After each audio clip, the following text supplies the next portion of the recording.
اگر آپ کا محبوب آپ کو چھوڑ کے چلا گیا ہے، آپ کے محبوب سے آپ کا کوئی رابطہ نہیں ہے، آپ کو پتہ ہی نہیں ہے وہ کہاں چلا گیا ہے، اور آپ جاننا چاہتے ہیں کہ وہ کس جگہ پر ہے، کس حال میں ہے،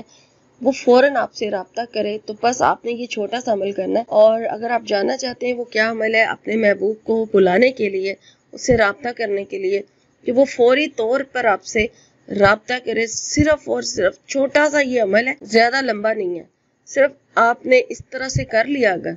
جس طریقے سے میں نے آپ کو بتانا ہے، تو پھر آپ کو اسی ٹائم عمل کے دوران ہی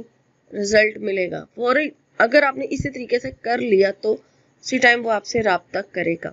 تو عمل جاننے کے لیے میرے ساتھ رہیے۔ السلام علیکم ویورز، میں ہوں لیلا خان اور آپ دیکھ رہے ہیں میرا چینل وظیفہ ان اردو۔ ویورز، آپ لوگوں سے ریکویسٹ ہے کہ چینل کو سبسکرائب ضرور کریں اور ویڈیو کو لائک ضرور کیا کریں۔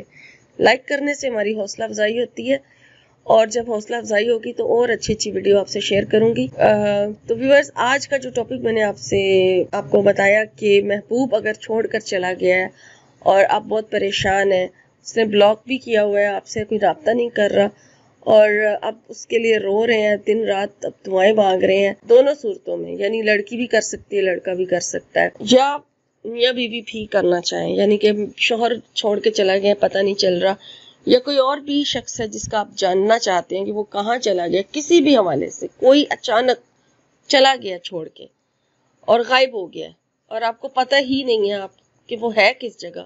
تو اس سے رابطہ کرنے کا، فوری رابطہ کرنے کا یہ عمل ہے کہ وہ خود آپ سے بے چین ہو کے دنیا کے جس حصے میں بھی ہوگا نا، آپ سے رابطہ ضرور کرے گا۔ اگر تو آپ کے قریب ہوگا تو وہ خود چل کے آپ کے پاس آ جائے گا، اور اگر وہ کسی ایسی جگہ پہ ہے جہاں وہ آپ کے پاس پہنچ نہیں سکتا تو وہ آپ کو کال کرے گا یا میسج کرے گا، ضرور کوئی نہ کوئی ایسا سٹیپ لے گا جس سے آپ کو پتہ چل جائے گا کہ وہ کہاں ہے۔ تو سمجھ کے طریقہ کیجئے، اگر اسی طریقے سے آپ نے کر لیا تو پھر ہی آپ کو اس کا رزلٹ جو ہے ملے گا، اور وہی کرے اس عمل کو جو کر سکتا ہے۔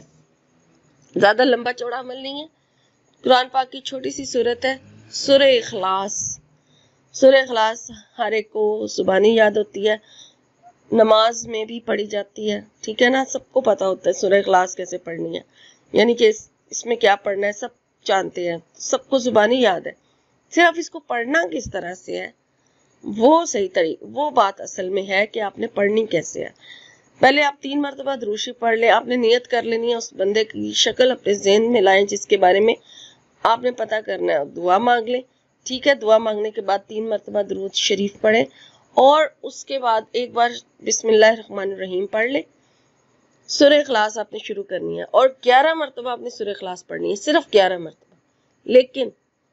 ایک ہی سانس میں پڑھنی ہے، سانس ٹوٹنے نہیں پائے گا۔ اگر آپ نے 11 مرتبہ یہ ایک سانس میں پڑھ لی، اس ایک سانس کے اندر آپ نے اس کو 11 مرتبہ پڑھنا ہے،